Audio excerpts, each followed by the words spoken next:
But somehow the culture of this institute wants our faces to be the main text to be read.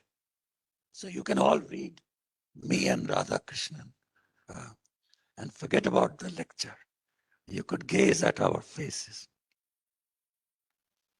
I tried from yesterday to emphasize this fact.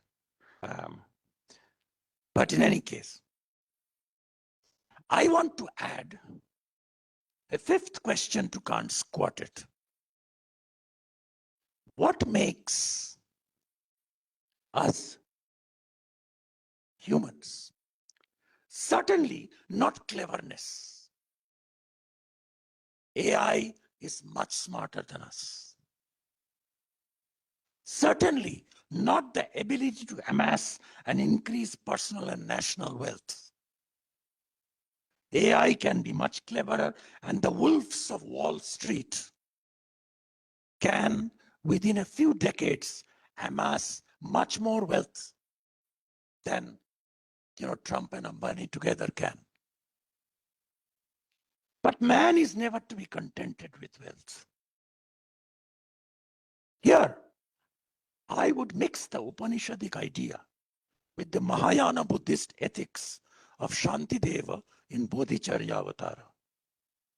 Shantideva was a historical preceptor and chancellor at the world's greatest university of Nalanda, the ruins of which still exist.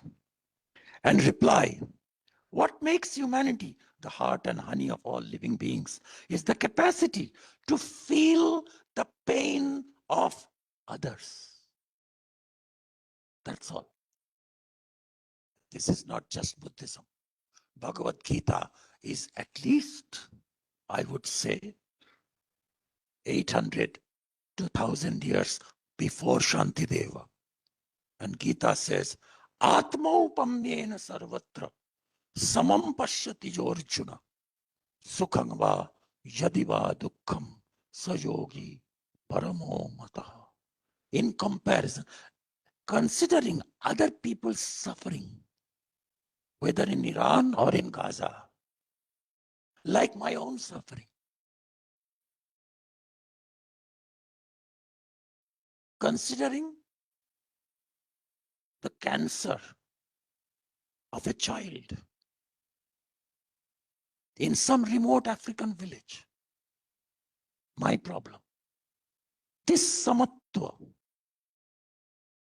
the word equality, does not come from Karl Marx. It is the heart of yoga and Bhagavad-Gītā ideal. There are 4 definitions of yoga in the Gita. The briefest and the most easy to remember as a hashtag on your phone is Samatvam Yoga Uchyate. Not just that. You'll say, that's a particular path, moral path, but in metaphysics, no.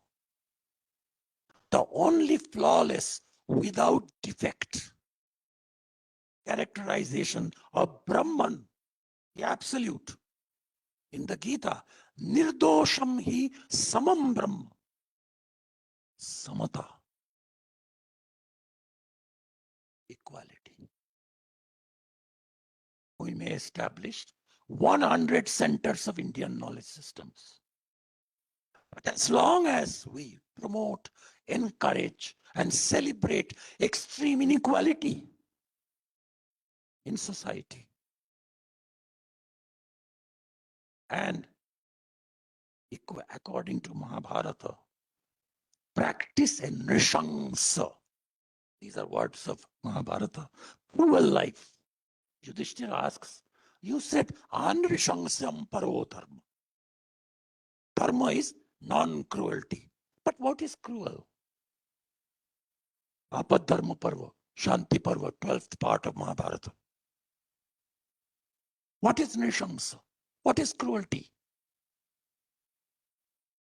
All of you, all of us, including me, will have a pause if you hear this definition. Mahabharata, Bhishma, lying on a bed of arrows, is answering. One who, in front of starving other people looking at you, eats very expensive charva, choishya, lejya peya, beautiful food, very expensive 5-star food. That is the definition of nishamsa. Opposite of that is dharma.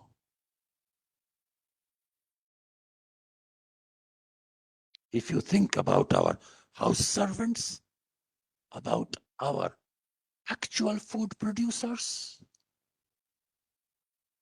our waiters in hotels, daily in an upper class household right now in India, the two kinds of food that is cooked, one for servants and one for us, you will see what Mahabharata means by the drastic opposite of dharma. What is love?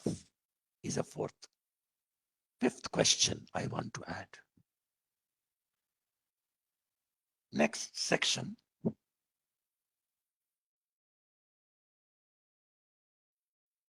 What is love? Love of all that lives. The aesthetics of Advaitic love, Vivekananda on Prema. This is the Advaita in Karma Yogi Vivekananda. Practical Vedanta. Regeneration of Indian youth. What does he say? The poem is called Sakhar Prati, towards a friend. Listen, friend, I will speak my heart to you. I have found in my life this truth supreme, buffeted by waves in this whirl of life. There is one boat, one ferry that takes across the sea of samsara, none other, only one. Formulas of worship, control of breath, pranayama. Science, philosophy, systems varied, thus Shadadarshana. Relinquishment, possession, tyaga, bhog, buddhir vibram. All these are delusions of the intellect, useless. Prem, prem, ei matradhan. Love, love, that's one thing, the soul treasure. None of you will make the mistake of thinking that Vivekananda was writing a Valentine's Day card. So what does he mean by this love? I'll come back to it in the 8th section of my lecture. So now a story of another love from Yoga Vasishta.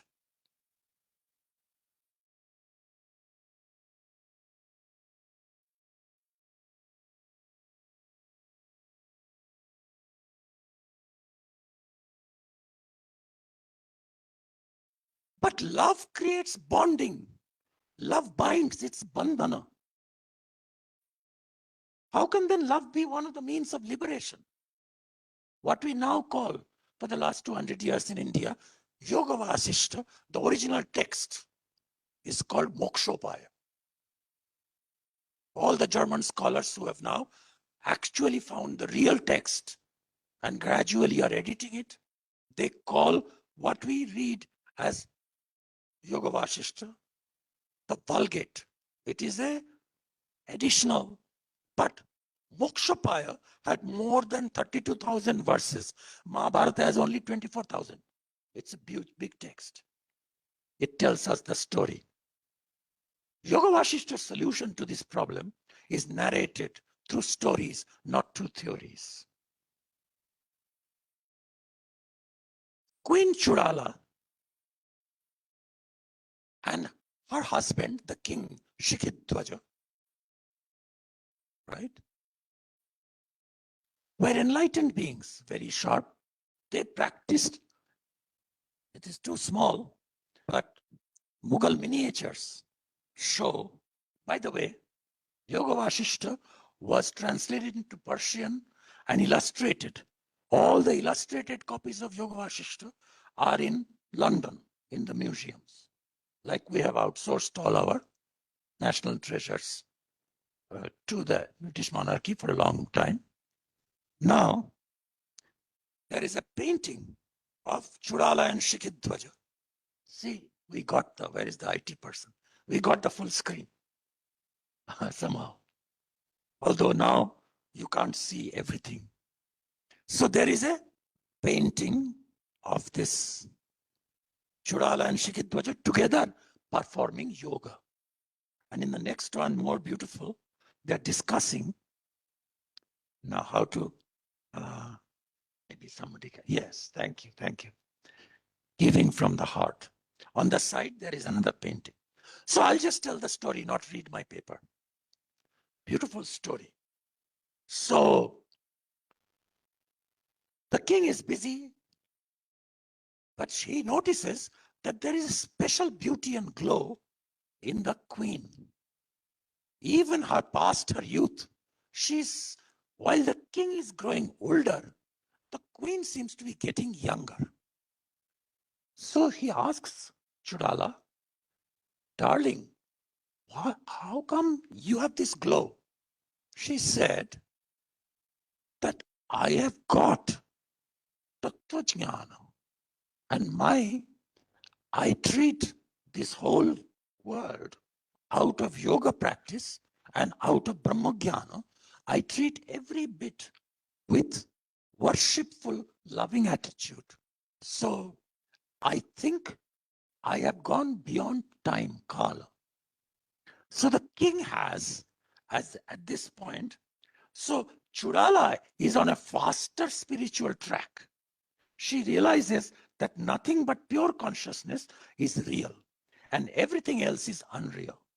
The body, the sensory motor organs, especially ahamkara, is a fiction that we have created. The king gets what I called spiritual envy. He gets jealous. How come I'm a man? I'm knowledgeable. How come she became liberated earlier? And so the king decides. He said, okay, you manage the kingdom. You manage your administration. I'm going away to the forest. And until I get mukti, moksha, I'm not coming back. This is what Shikhidwaja said. So he went to the forest. Now Chudala, in spite of being a Jivan Mukta, far from being detached to the husband, loves the husband to death. So she's keeping track. What is he doing? And he is roaming around in search of gurus and teachers.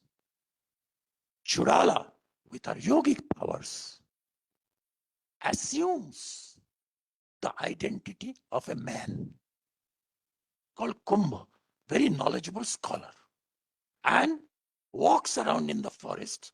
The king is very impressed by Kumbha. And he says, can you teach me Vedanta? Can you teach me Brahman? Kumbha says, yes. Here starts the total coursework that Shikhidwaja does under Kumbha. Remember, Kumbha is Chudala in disguise. And when the education is almost finished, then something very peculiar happens to a high, lofty stage of wisdom of Shikhidwaja. Shikhidwaja says, my only impediment is this body. This is the cage. This pinjara, this cage. I have to get out of it. So he starts a fire in which he will commit suicide, like Japanese monks of one kind. Yeah, some kind of. And at that point, Kumbha comes and stops him. They said, no, this is not the way. It is not the body that is your your bondage or your the impediment, the obstacle to liberation. It is your attachment to the body. It's your thinking that I am the body. That's the problem. So you have to test yourself more. On this occasion, during the evening, suddenly one day, Kumbha says, I have a curse from some rishi, and I turn into a woman in the evenings. So here comes a new character in the story called Madanika. The name is also significant. Yeah, Madana is the name of Eros god, Kamadev. So Madanika is a beautiful, charming, stunning woman. And Shikidwaja, in the last but one step of liberation, forgets about all this and falls madly in love with Madanika, with a little bit of guilt that at home Churala is still there, but he doesn't care. He says to Madanika, don't change back to a man. You stay. Madanika says, what can I do? Only in the evenings I am at night. So one night, the king is a little late in joining that love tryst, that rendezvous they made, that secretly Madanika and Shikidwaja will meet in a particular grove under a tree. Now, the king is late, and king comes and sees from a distance that in a lamplight, Madanika is with another man. He gets very angry. In between, Shikidwaja gave lots of speeches. He said, look, I am a liberated person. I don't mind if you take other lovers. I'm not a jealous person. But when he actually sees that, he can't control himself. He comes to Madanika. He says, what happened? We were supposed to be together. Who is this man? Madanika says, you are not the only expert in yoga. I have created this illusion to test how close to being free from, okay? Hari or Shatru are not only external. So Matsarya, jealousy is another Shatru. So I am not that kind of Arindama. But he was. So then Shikidwaja apologizes, and Madanika and that man become together. And then he says, daytime to my Guru Kumbha, who is Madanika, during daytime, I will apologize. At this point, Madanika, IIAS Kumbha, reveals her real identity. Madanika says, darling, I am Churala.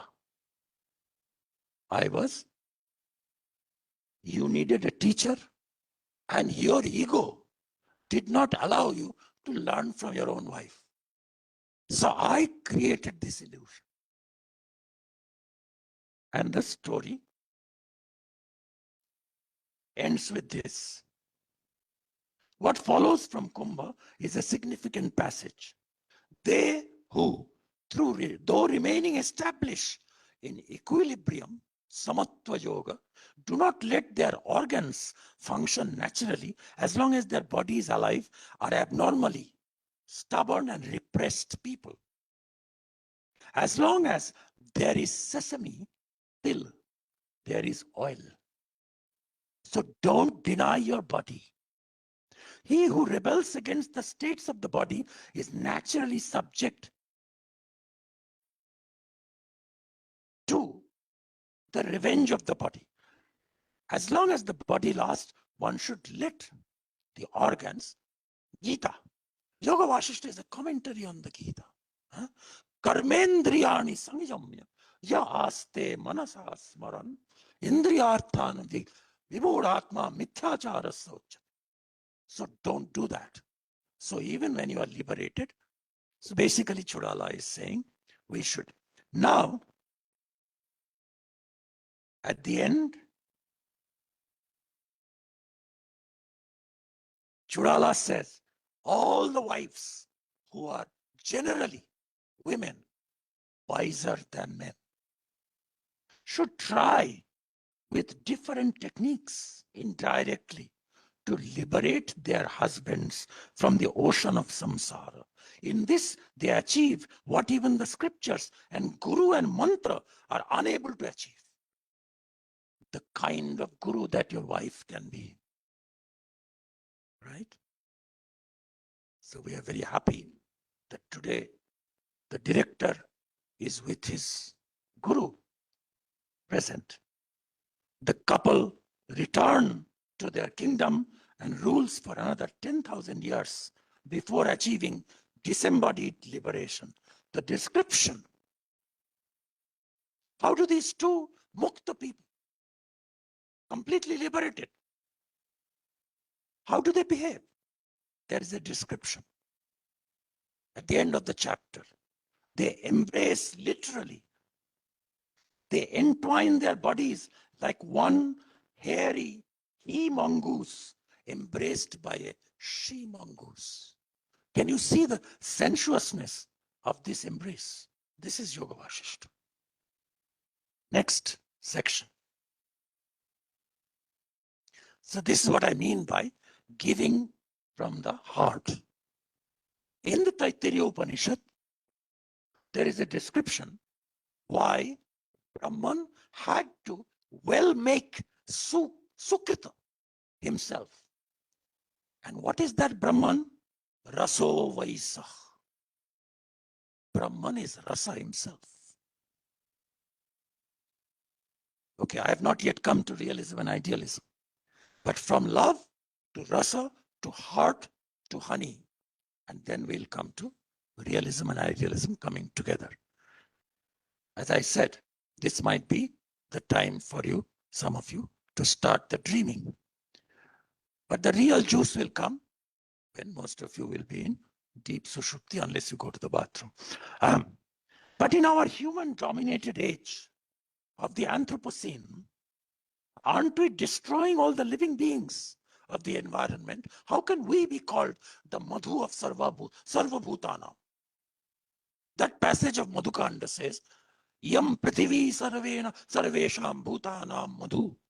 So Prithivi, Vayu, Agni, Jala, Dharma and Satya come before Manusham. Yam Prithivi Sarvesham Bhutanam Madhu. Ayam Agnihi Sarvesham Bhutanam Madhu. Idam Jalam Sarvesham Bhutanam Madhu. Like that. So entire environment goes through. Finally, human beings are on the top, even above dharma. So what we have to be is human. But human in what sense? With heart. We are inventing killing machines and bombs that can wipe out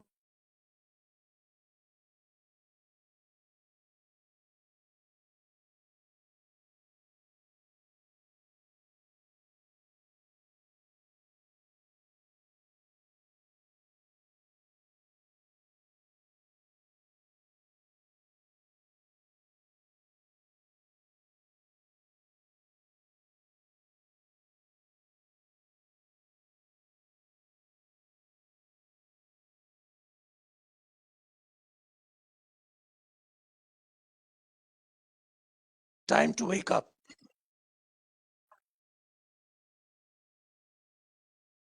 Oh, so they have stopped videotaping. I think the YouTube stopped. Yeah. How could we place our trust in and hope for humanity?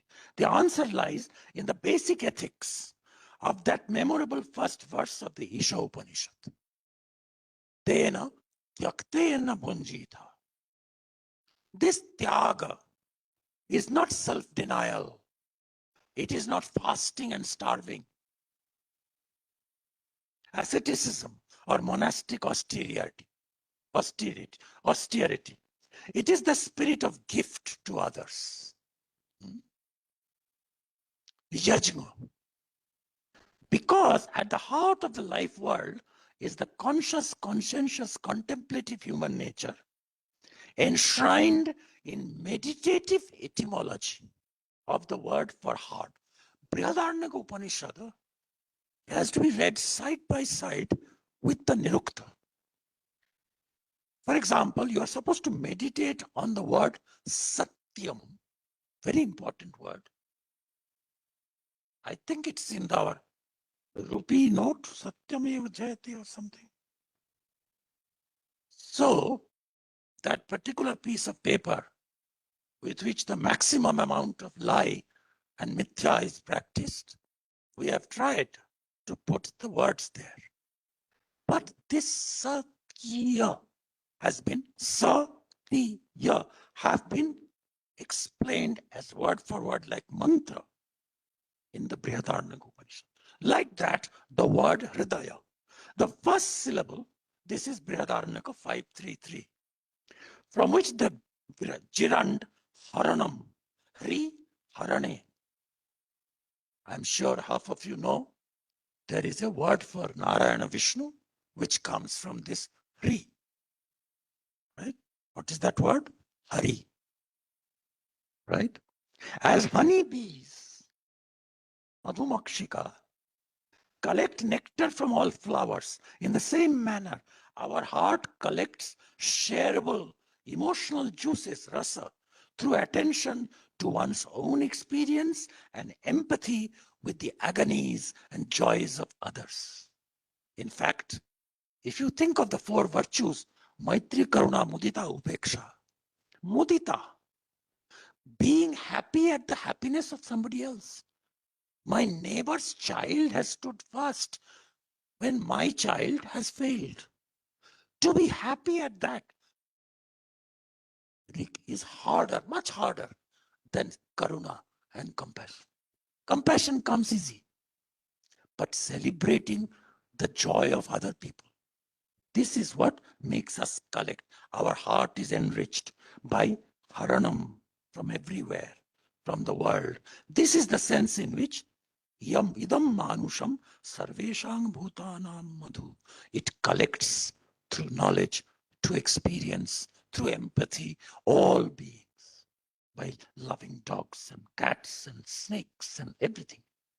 First syllable, Hari, Haranam. Second syllable, the. Anybody who has read, even in high school, a summary of the Upanishads, middle school, there is the story of the. Da is gift, dhanam. So you collect and you give. And thereby, ya, ri, the, ya. What is ya? Ya stands for onward movement or progress. Yati, eti. Something that moves on and doesn't get stuck in a rut. In this way, Prajapati says, heart is everything. It collects, gives, and progresses. Harati, tadati, gacchati. Hridaya.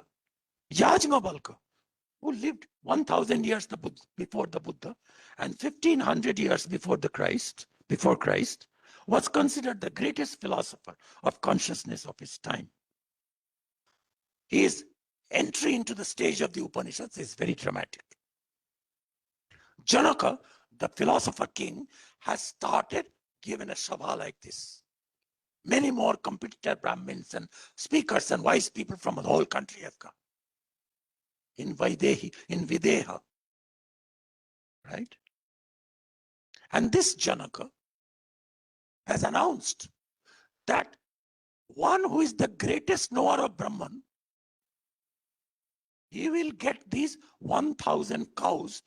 Each of their horns are wrapped in gold. Everybody's pitch drop silence. Who will argue first, prove their point that I am the greatest knower. Yajnavalkya is young. This is the same Yajnavalkya. When he gets old, he tells this Madhukanda to Maitreyi. But this is his first appearance. He has come, as you should do. I have come with a couple of students also here. you have to always come with your students so that you have some, support in a big meeting. So Yajnavalkya calls upon two of his students and says, hey, you two, take all these 1,000 cows to my home. Then there is furor. The whole Sabha bursts into noise and said, how come? Debate has not happened. Sabha is not, assembly has not happened. Incidentally, all of you know what is the Hindi word, Sanskrit word, Bengali word, same word for civilization. Right? Sabhyata comes from abstraction of the word sabhya, Sanskrit derivation. This is not spiritual, grammatically correct. Comes from the word, the meaning is someone who is fit to be in a logically and legally run sabha.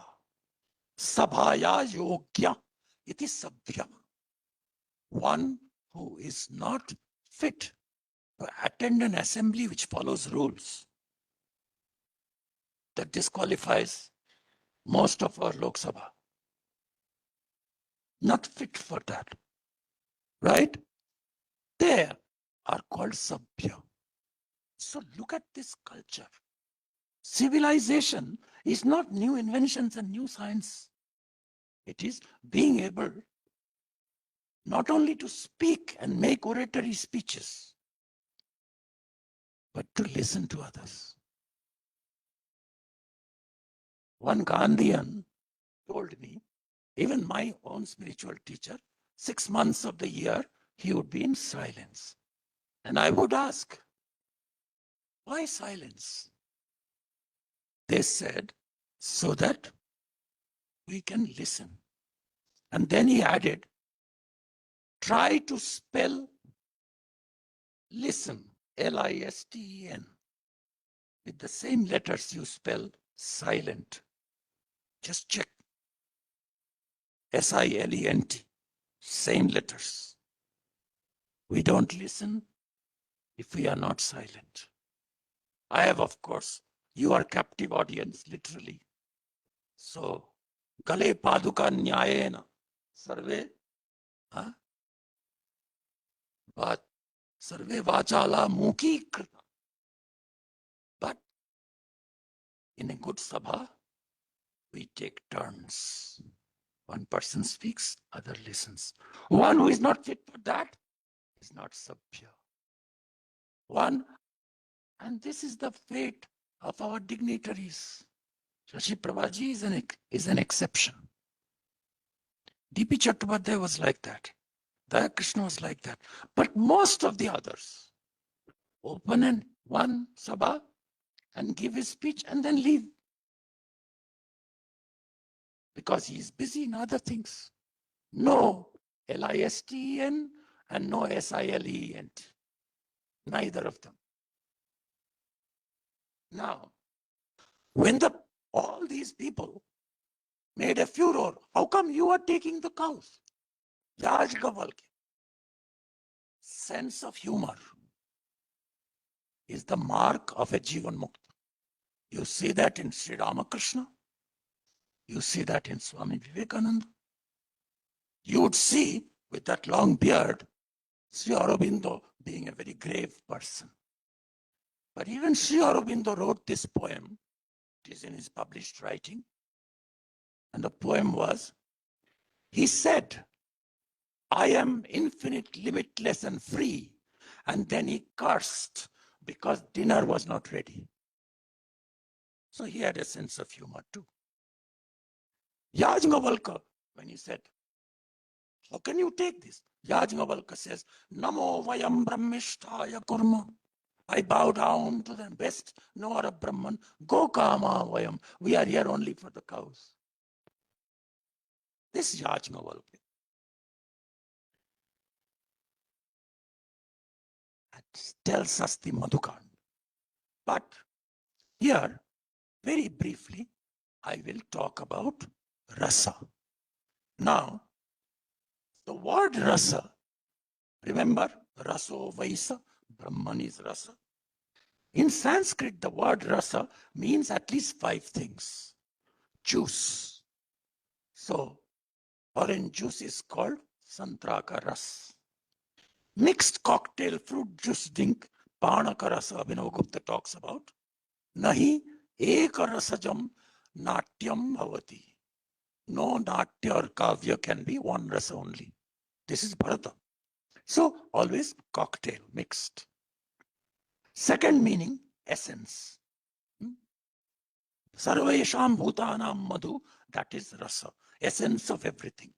Third meaning, a chemical which gives immortality. Hence, there is a whole school of thought that Sarvadarshana Sangraha lists called Raseshwara Darshana, which is Rasayana, to alchemy, to get longevity and never to die, Kaya Kalpa, etc. This was chemistry. Fourth meaning, a relishable, aestheticized version of any emotion. And here comes the distinction between bhava and rasa. What's the distinction? Everybody in ordinary life gets angry, gets sad, gets laughing, gets disgusted, gets scared and afraid, and feels very heroic, and also sometimes feel tranquil. These 9 bhavas, they are called sthāyi bhavas, but they are not rasa. How do they become rasa? And here I want to connect the universality and shareability of rasa with the objectivity of rasa. What do we call objective and what do we call subjective? This entire debate, is this world all in my consciousness? In that case, it will be subjective. That's idealism. No, this world will go on. It was there long before I was conscious. No consciousness is needed, but the earth was there like other planets before consciousness came there. Realism. Objective. For objectivity, realism. For subjectivity, idealism. Now, what is rasa? Everybody will say in painting, in poetry, in theater, what we feel, the rasa, is subjective. And some poets, bad poets, will tell you, look, the emotion that I have expressed is completely private, mine. Nobody else has access to it. Simple question everybody should ask, why did you publish? So, remember, I started with Hridaya. One who shares my sentiments is called Sahridaya, who has a same, K.C. Bhattacharya calls it, heart universal. Go back to the question, what is subjective, what is objective? If right now, because of some interesting drugs that I have taken, I start seeing Radhakrishnan himself flying about like a flower here, that will be subjective. How do I know? If I feel like a dream, I was telling you, I'll take you through a dream. Suppose you are, seeing Radhakrishnan like an angel floating around because you took some good chemicals, last night, some psychedelic drugs. How would I know that that is not really happening? You will ask others, can you all see this? They will say, no, we don't see it. So that perception and experience, the object of which is common to all of us, which is called intersubjective. That is called objective. That is real, independent of my mind. Rasa is like that. Why? Because although it is a part of consciousness, but it is not my consciousness only. Why? Because it is shareable. We have no idea what was Kalidasa like. We don't know exactly. Tika Ujjaini, he was there. That's all we know. But his poetry, we can still enjoy. when in that scene of Shiva coming in the disguise of a yogi and trying to dissuade Parvati, who is doing tapasya, to get married to Shiva, Shiva himself comes and starts bad-mouthing and giving gali, berating Shiva. Shiva himself. Parvati gets angrier and angrier and angrier. And then, as she says, I don't want to listen to this. This is in Kumara Sambhava, Kalidasa's. At that point, Shiva gives up his disguise and he holds her hand. When she does, Parvati is already 1 foot gone. There is that line, Shailadi Rajatanaya, Margachala Vyatikara Kuliteva Sindhu, Shailadi Rajatanaya, na jajau na tastau. She didn't go and she didn't stay. The best of rasas are established by an alankara called Virodhalankara. Na jajau na tastau. How do we feel that? Because when mazak mein, in joke or in testing, we say insufferably harsh words to our partners, our lovers, and they are ready to leave. Just at that moment, if we change and if we reveal, no, this was not serious, I was joking, they will neither leave nor go, nor stay. Even now, in Alaska and in Alwar, in Nigeria, as well as in Nagpur, in all times, all ages, objective, universal, shared, rasa, not bhava.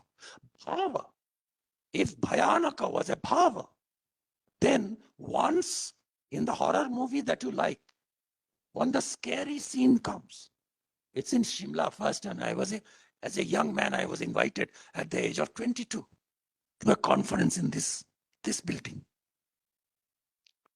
And I came and saw in Himachal, a film was advertised, a Hindi film. Come, new film has come with 6 murders and 4 rapes. Advertisement. Now, why do people want to see 6 murders? Because it is not their murder. It is not personal. There is a detachment. Sadharaṇīkarana. Bṛhadāraṇyaka calls it Sadharaṇīkarana. So, when it is common, it is objective. And rasa is common. Therefore, rasa is objective. And yet, it is not material or physical. It is consciousness. So, you come to a concept of, very important, consciousness, which is not just mine. Universal consciousness. One consciousness. That consciousness, when it is congealed and solidified, becomes earth. Not my earth. It is not in my head. I am contained in it. These days, I have started saying, I was telling you about truth. You know, we all know Bhagavata as a very rasili text with the story of Rasalila, Krishna's. But do you know how it begins? Like the Gayatri Mantra, it says, Satyam Param Dhimahi. Truth. Bhagavata is the most kattar Advaitic text. Advaita Vedanta. Story after story prove that this whole, and ultimately the recommended daily verse that I was taught, worship, is like this Prithvi Madhu, Akasha Madhu, Jala Madhu, all of that. That sloka, all Vaishnavas utter every morning. I was telling the director yesterday, you have to do pranam, not to a particular deity in the temple, but to sky, to trees, to stones, to water, to fire, even to gutter water. Khang Vayum Agnim, Khang Akash. We'll hopefully later this year have a small conference on, or a series of lectures on Ananda Kumar Swami, who was a great art historian and a curator of Boston Museum, and a great author of this book called Dance of Shiva, which is our director's favorite. He wrote an essay called KHA, Kha, which starts from zero, and any hole, not this, but what is inside. This is called Kha, Akash, gap. Not an American clothing brand called Gap, but a gap. Shoka Chidram, Akash, Khanga, Kha, Vyoma, Gagana, Nabhas, Vyat. All of these are words for Akash.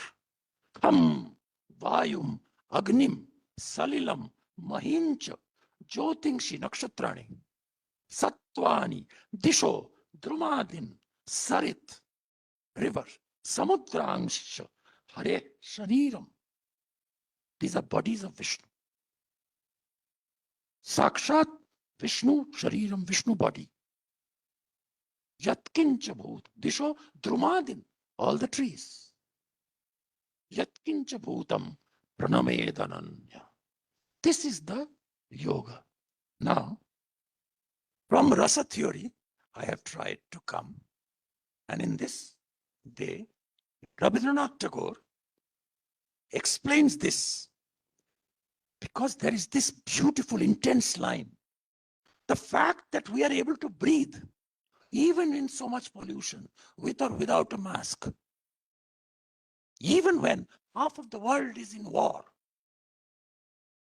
that shows we still can breathe. Oxygen is still available to us. And who could have breathed? It says, Kohyev anyat katranyat yadesh akasha anando nasyat. If this akasha was not made of bliss, joy. He said, how much, so much sorrow, where is the joy? Well, that's the transformation of, and Tagore talks to God. And he says, Yodi prem dilena prane. Bengali song, beautiful music. You will find it, many versions sung by Bangladeshi artists and also Indian, many artists who have sung this in a morning raga. If with love you weren't going to infuse my life breath, why then, why have you filled the sky at dawn with so many melodies? Keno bhorer akash bhore dile amon gane gane. Why? What a waste.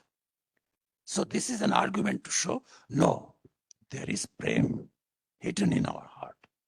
Why weave that garland of stars?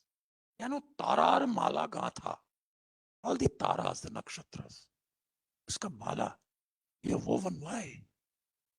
Why does the warm southern breeze, Dakshina Pavana, Dakshina Hava, whisper secrets to my ears? If you would not infuse my life breath, prana, with love, then why does the sky look at my face with such an unblinking gaze? Then moment by every moment, why does my heart go crazy like this? Why does it float its boat in a sea of which it does not know where the other shore? Why does the human heart take risks and voyages? They don't know where it will end, but still they take that risk. Why do they start their tari, their nauka, their boat, settle in an ocean, in a trajectory, in a path, the end of which they don't know? This is humanity, and that's the infinite that is there. And when is the time to look at it inside us? The time when the world is dirty, nasty, destructive, when you have yourself felt the most nasty, instead of taking revenge and doing more nasty within, to find out this rasa is with you. And in all the sentiments, in your anger, there is rasa. In your karuna, compassion, feeling the pain of others, there is rasa. Every bhava, personal emotion, which makes you run here and there. Every passion which is personal becomes rasa if you take out one element. That element is called egoism. You subtract the minus the ahamkara, bhava becomes rasa. Similarly, it is perfectly correct. Everything that exists is consciousness, but not my consciousness. Yes, Shankara says, and commenting upon, next. Now comes the most boring part, which I thought would lead to Sushupti.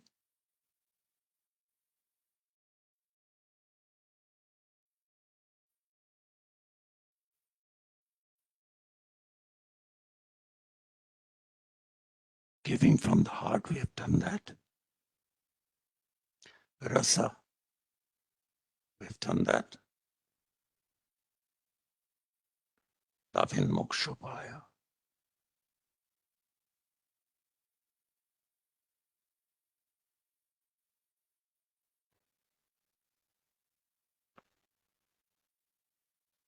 Realist idealism. Commenting on Brahma Sutra 2.2.28, Tarkapada. By the way, I didn't finish that sentence. These days, after giving some lectures in Nalanda University on Srimad Bhagavatam, I have realized that Advaita Vedanta, or Vedanta in general, does not have only three prasthanas: Bhagavadgītā, Smriti Prasthana, Brahma Sutra, Tarka Prasthana, Upanishad, Shruti Prasthana, but four prasthanas: Bhagavatam, Rasa Prasthana. Without Rasa Prasthana, Vedanta is incomplete. Now, there is a section that Shankara elaborately explains, in which Vasubandhu Dingnaga Buddhist idealism is refuted. Okay, I won't bore you with the details of the argument, but Shankaracharya, remember, idealist we call him, but he says this world is not mithya, not swapna, not dream, it's real.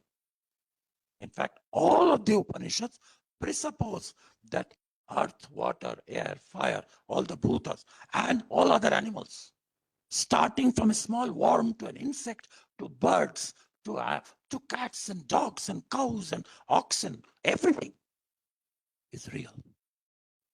Vaidharmyacha na swapnadivat. This is Brahma Sutra. It is not like a dream. And in that, 7 arguments are given by Shankaracharya refuting Yogachara Vijnanavada Buddhist idealism. But then don't we know Shankara himself is an idealist? How come he is refuting idealism? In comparison with dreams from which we wake up. And after waking up, we laugh. Look at me. I was dreaming, sleeping in Shimla, that I am in New York. Where is New York? Where is Shimla? It was false. It was badita. But Shankara says, our waking experience in which we participate, my dream is private to me. I don't share your dream. But this experience that we are having, artificially, academically, a Descartes could say, oh, this could be my dream. It could be, but it isn't. Why? Because if now a sound of alarm, or if all of you leave now, it will be a wakeful experience. I'll have to stop my talking because I don't want to talk to empty chairs. Okay, which is a roundabout way of putting pressure on you not to leave. Then he says, cancellation, subsequent cancellation of an experience shows that it is illusion. there is no cancellation of this experience. Now you would say, when you got samadhi, nirvikalpa samadhi, then you will cancel all this waking experience? Yes, but after that samadhi, you wake up. And if you are a Jivan Mukta, you treat this world, and that's the whole point of Yoga Vasishta, that Rama cannot stay in samadhi. He has to do real world work. A minister, a president, a director, a chairman person, they have to work in the real world. And that is the shared world. And that's where Shankara is a realist. Next section, what then is the difference between Shankara's idealism and the idealism of the Buddhist? How is Shankara's idealism different from Yogacara Buddhist subjective idealism? Okay.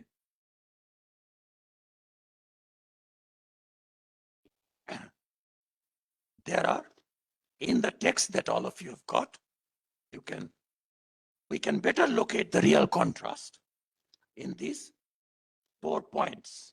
Shankara's is a 3-level theory of unreality. One is called pratibhasika, unreality attaching to. No, the first is alika, like square circle, barren woman's son, a rabbit's horn. Non-existent, completely fictional. This is called the first level. It is called alika, complete unreality. It doesn't even appear. Then is a person's private dreams called pratibhasika. Okay. Some pratibhasika, which is illusory, are also shared. Like we all see that the sun is moving up in the morning and moving down in the afternoon, in the evening.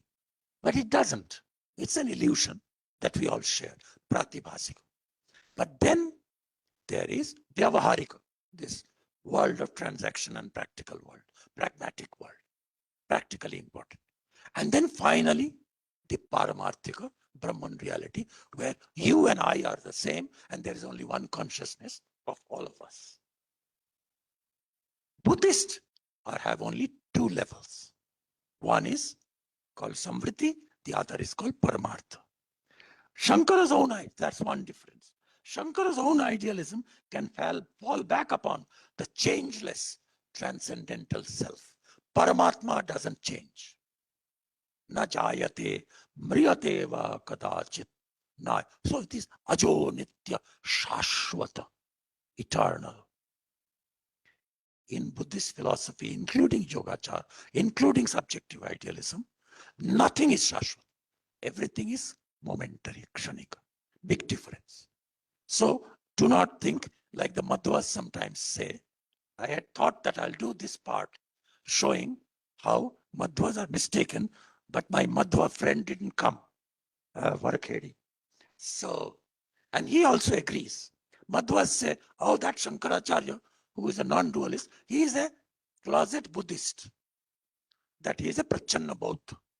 But he was not, because although Chaitanya, consciousness is everything, but that is not your consciousness, my consciousness. So when you say the world is like a city in mirror, Vishwam Darpana Drishyamana Nagari, that Darpana is not my heart. Okay? What my heart can do is the ethical exercise of feeling the pain of others. But there is a big heart. Okay? Heart of Shiva. And what exists in heart of Paramashiva, who is the universe? Same as Vishwam Vishnu. You would say, oh, but that is only Shaivism. No, Vishnu Sahasranama says Vishnu's name, Sarva, Sharva, Shiva, Sthanur, Bhutadir, Nidiravya. Shiva is the name of Vishnu. We are not polytheists. We are monotheists. Except that our worshipped God is not confined to a temple or cathedral or church or masjid. He's everywhere. Not just everywhere, everything is God. Sarvatma Bhava. Everything is Atman. And then another distinction is between 2 idealisms, notion of self-consciousness. That's technical issue, whether Shankara and the Upanishads say consciousness cannot ride on its own shoulder. Beautiful. Again, Maitreyi Brahman, Yoga Vasishta says, Bṛhadāraṇyaka says, Kah kam pashyet. Sarvadrashta. This consciousness sees everything. We are all its objects. What is going on in my mind is the object, not subject. Psychological things, object. Object of who? Of that one single consciousness. That consciousness cannot be looped back. It cannot look at itself. Because if it looked at itself, it will become an object. Drashta will become a drishya, an object. It can never be an object. Vijnataram eva kena vijaniyat. How can you know the pure knower? This is not Buddhist idealism. This is Shankaracharya's absolutic idealism. Most important, last but one section. Love's embrace. We are coming back to Vivekananda and Sri Ramakrishna. I'll read this part very, very fast. In more than one place, the Bṛhadāraṇyaka Upanishad speaks of the Brahman experience as like the loving embrace between a man and a woman, as resulting in a state similar to the Turiya, the fourth state. That is his form beyond all desires, atichanda, and beyond all shoka. There is no grief, no more pain. Everything is that madhu, that rasa, raso vaisa, rasameva labdva anandi bhavati. Okay. Now,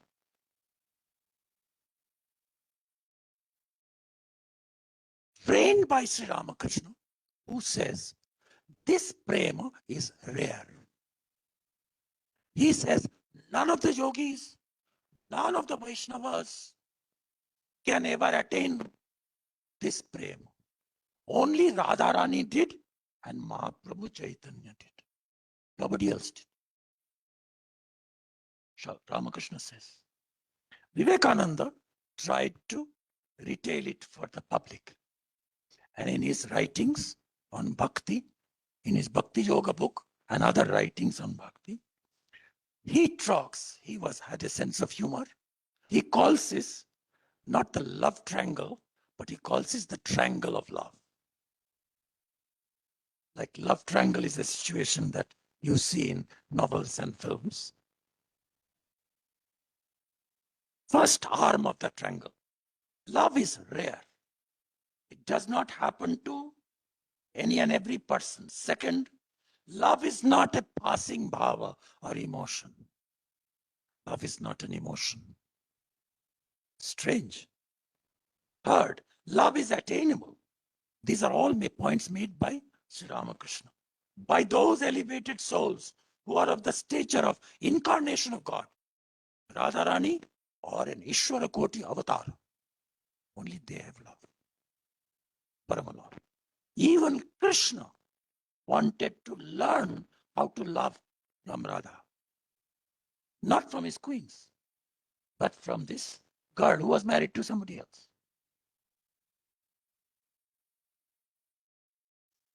So, what are the three arms?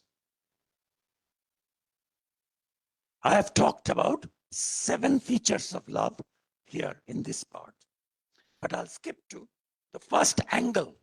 So not 3 arms, but the 3 angles of the triangle. When love is genuine, it does not ask for anything. Expectationless. If you love somebody, you don't expect anything from them. Not even if anyone really genuine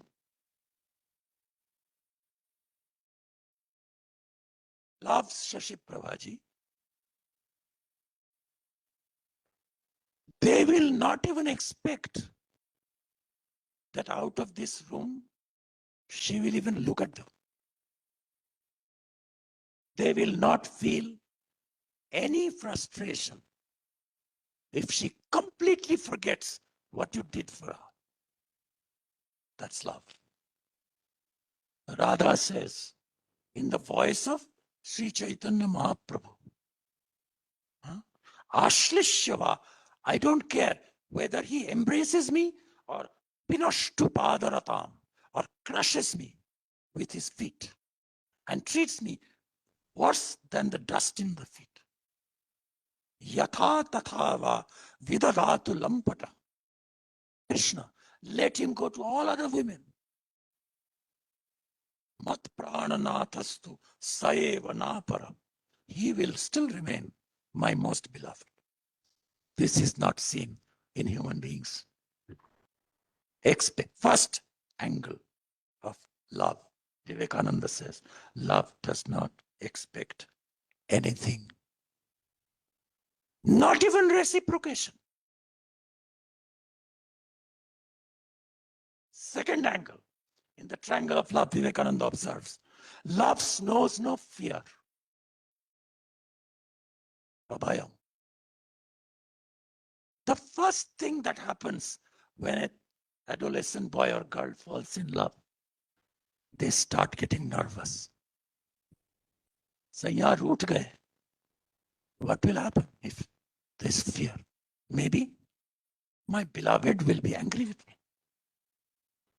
But real love does not fear. If you love God, you will never be afraid. So love is expectationless. Second, love is fearless. The third angle is that love is its own end. It is not an instrumental.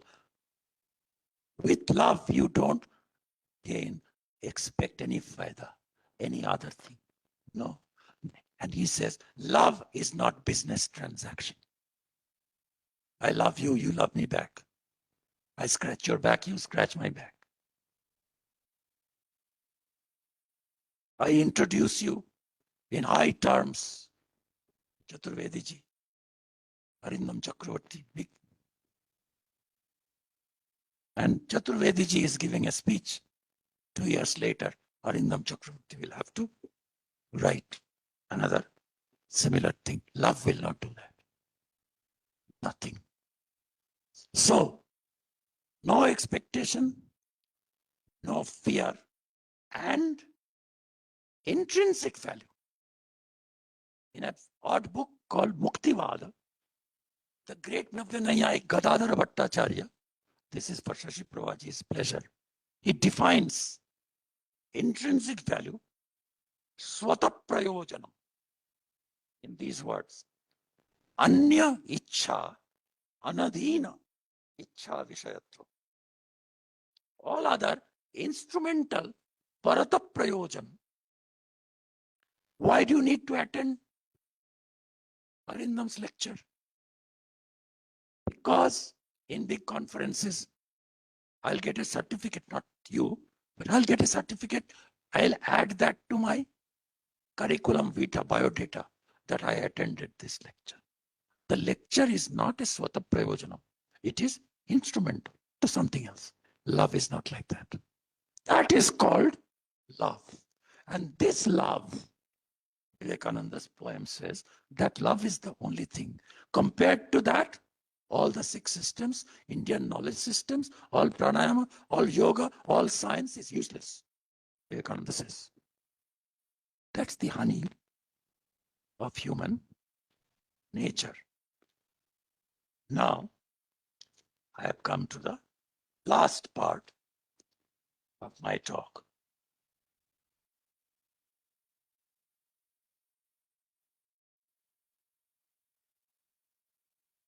The third sense of idealism. So, what about Radhakrishnan? Radhakrishnan explains in detail how Shankara's idealism is realism in contrast with the Buddhist idealism. But then, so I'll read this section. When in his book, An Idealist View of Life, I've given you a picture of the cover page of this book. That is my main text for the last part. Radhakrishnan discusses matter, science, and what modern physics says about matter. He starts by granting that a stone is not a self or consciousness any more than an Atman is a stone. So, clear realist distinction between matter and consciousness. But then he goes on to use scientific and philosophical evidence, even from quantum mechanics, to establish that matter is not inert but moving, concluding it is as truly creative as living organism or mind. So there is a life and prana going around in every atom. Because from the nucleus, around the nucleus, positive charges called protons, negative charges called electrons, and neutrons, neutrinos, they're circling around all the time. And they seem to almost have, I know that the correct interpretation is not that they have a free will, but they're unpredictable. The motion of these, where the velocity and the position of a subatomic particle cannot be calculated with equal accuracy, and that principle is called Heisenberg's principle. This shows, Radhakrishnan says, that there is some consciousness-like thing going on at the heart of matter. But then Radhakrishnan says, I am not an idealist in the sense that I think that our mental idea makes the world. Drishti srishti. I'm not that way. Neither am I in the ordinary outside non-philosophical sense. Somebody says, hey, he lacks sense of realism in the real world. He is an idealist thinking about utopias. Like Arindam is talking about love, when all we need is a good digital education and start AI and make more money. That's realism. And idealism is talking about, that is good for these kinds of philosophy meetings, but idealist means he's a dreamer. Obviously, Radhakrishnan, Shankaracharya, the Buddhist, nobody is an idealist in that sense. They have a very good, hard sense of reality. Apart from these two senses, there is a third sense. And Radhakrishnan says, let's go back to the ordinary use of the word idea.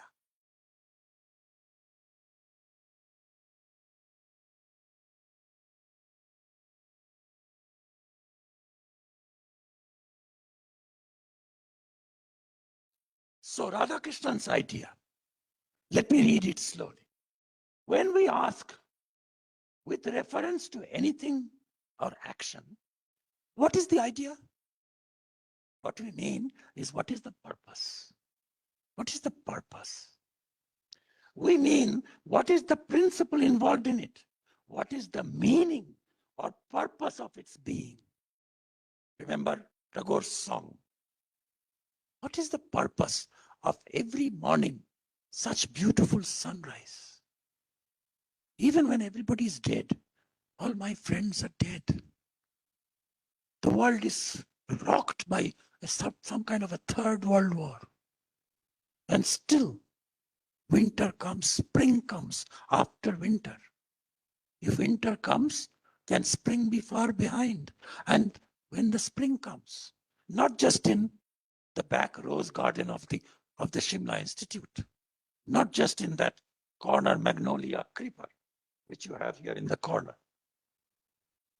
Diagonally opposite the cafe, there is a magnolia tree. What is the purpose? Why? Why so much? There is a particular flower called Nagakeshara.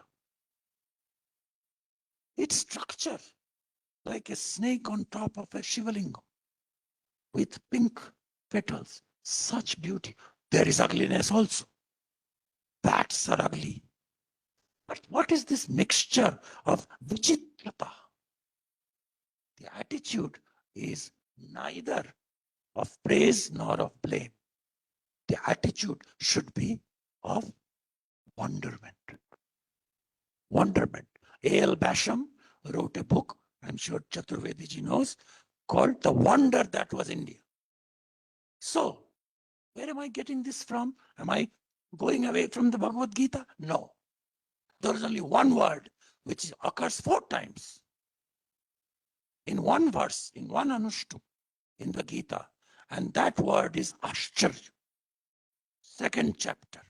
Ascharyavat pashyati kaschidenam, Ascharyavat vadati tathaiva chanya, Ascharyavat jainavanya shrunoti 3 times. Srutvapyenam vedana chaiva kaschit. Same verse occurs in Katha Upanishad. So, Ascharya, the vision of everything as Atman, my consciousness, universal consciousness is spread over all of this, in death and in birth, in beauty and in ugliness, in pain as in joy, in all the vichitra. Tagore has a song in the rag Vrindavani Sarang, Jaya Tavo Vichitra Anand. He calls Brahman Kavi, Kavir Manishi Paribhus Swayambhu. He says, Jaya Tava Vichitra Ananda. Jaya Mrityu Tava. Let there be. Jaya de do, death ko. To death. Jaya Mrityu Tava. Jaya Amrita Tava. Jaya Shoka Tava. Grief. Bereavement. Mother dies. Daughter dies. Jaya. Jaya Asaha Vicheda Vedana. Jaya Prema Madhumaya Milana Tava. Jaya Asaha Vicheda Vedana. This Vaichitra is the mark. And the Vedic Rishi sees this variety in this world. And in the mantra of Pratha Sandhya Vandana, it says, you raise your hands towards the sun and you say, Chitram Devanam Udagadanikam Chakshur Mitrasya Varunasya Agne Apradhyava Prithivi Antariksha Suryo Atma Jagatastasthushash. That effulgent universal light source, sun, is also my Atman. Same thing here and there. Right? So, he says, an idealist view finds that the universe has meaning, has value.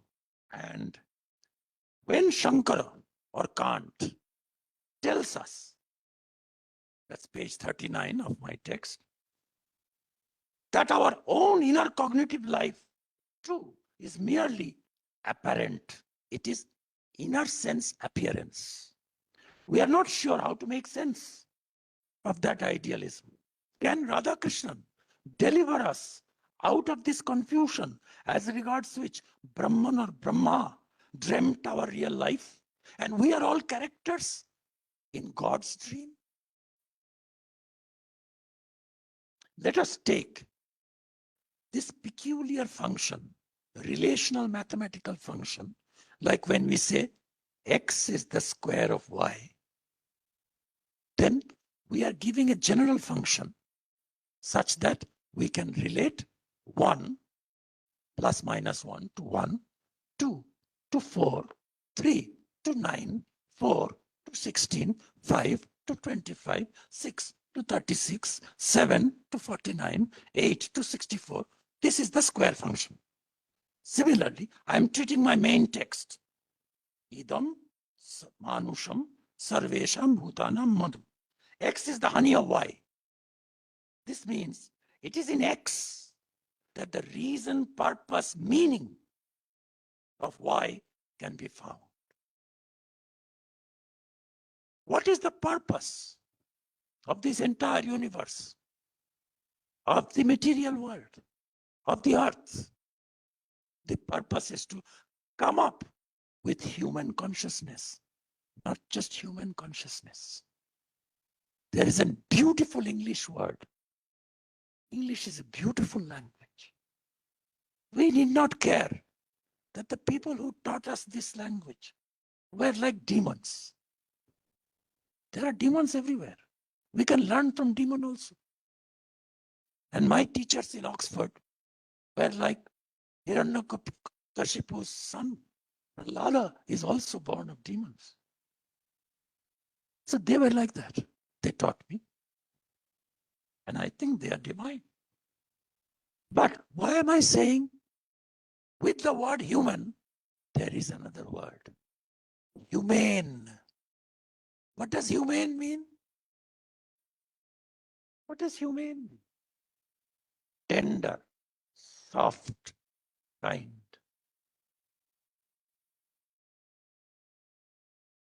Sri Ramakrishna meets in his house the great atheist, secular, social reformer called Ishwar Chandra Vidyasagar, who wrote Vyakarana Kaunti. And he says, I don't believe in Ishwara and all that. Sri Ramakrishna says, how can you not believe in Ishwara? But Sri Ramakrishna says in half trance samadhi that you are Vidyasagar, I have been to rivers and ponds and lakes, now I have come to Sagar. So Vidyasagar is so cynical. He says, okay, since you have come to the Sagar, take some salty saline water. Because he's very disgusted with the child marriage in India. And he's saying our society is hopeless because Kulin Brahmanas are marrying 50 wives, and people who are about to die 90-year-old, they're marrying 10-year-old girls. So he was trying to change that by single-handedly widow remarriage, etc. But Sri Ramakrishna says, you are a Siddha Purusha. You are an enlightened, accomplished being. Vidyasagar says, come on, you must be joking. I don't perform any spiritual exercise. Why are you calling me Siddha? He says, in Bangla, what does Siddha mean? Siddha means ubala hua, boiled. Boiled. Have you seen boiled vegetables? What happens? So Vidyasagar says, they become naram, soft. So Vidyasagar says, the suffering of the widows in Bengal is making your heart cry. You are soft, naram, you are Siddha. There is no point having advanced studies of humanities unless we learn. We have to learn to follow rules. We have to learn to be respectful. We have to be scholarly. We have to compete with each other in publications. But above all, to our servants, to the gatekeepers, to beggars on street, to our colleagues, to our bosses, we have to be humane. And that humaneness is the purpose of life. And in the religion of man, Rabindranath's surplus of in man, in Rabindranath, Radhakrishnan's third sense of idealism as finding a purpose in all of life. Everything is going towards that. No, it is not only that human beings, X is the madhu or honey or the purpose of the rest of the world. The opposite is also true. The rest of the world to become one with the environment, with identify one by one with all the animals, everybody is suffering and feeling. Expand our experience to include what is happening in the heart of the most innocent, powerless person. That is also the purpose and meaning of human life. So here are X and Y, change place. And the heart is the abode of this Ananda.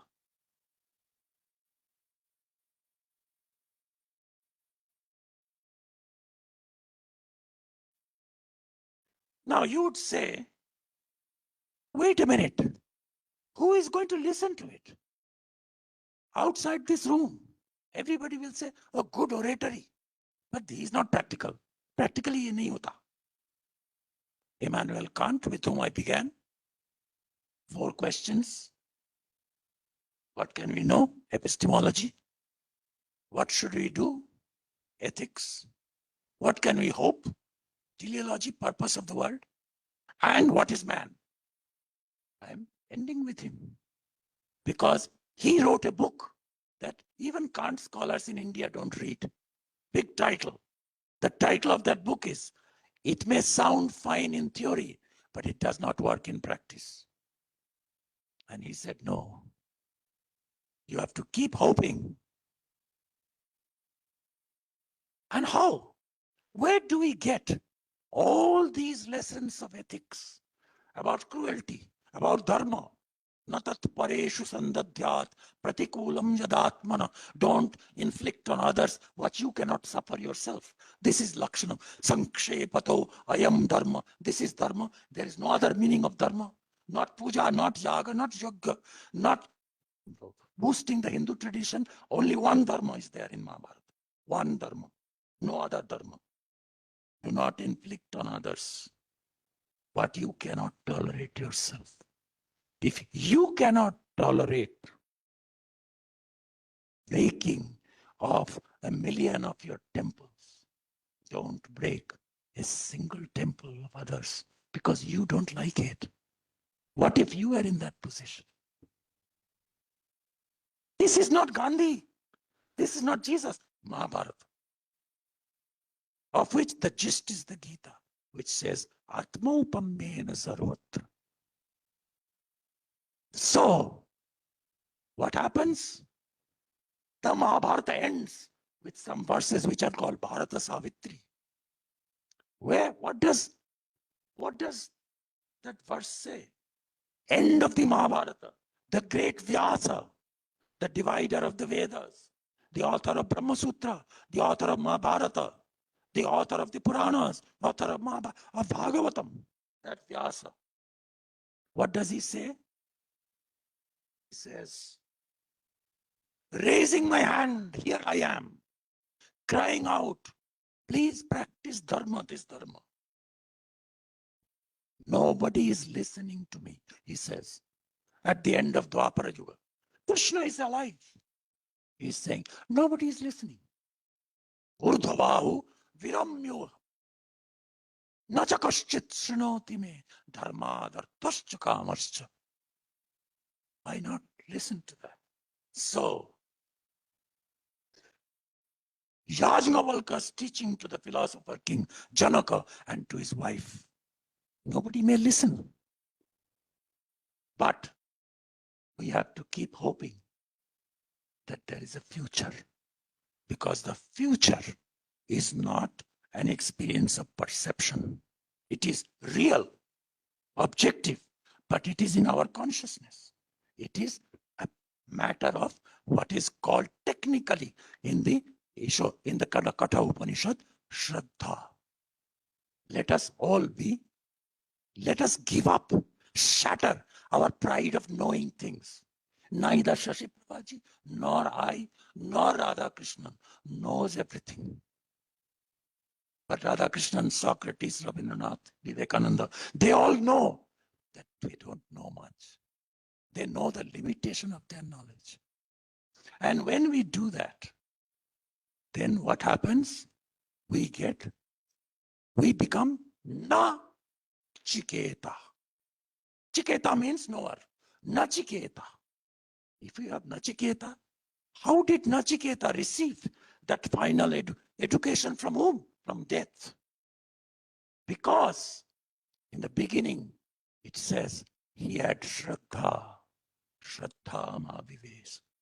So even while we are performing the funeral of civilization called Shraddha, we can still hope that idam manusham, this humanity, will be the juice of this entire world. The purpose of this beautiful world, this ugly world, is so that there is in one heart, one consciousness, there is some reflection of these virtues, of which the main virtue is very simple: understanding the suffering of others. Thank you.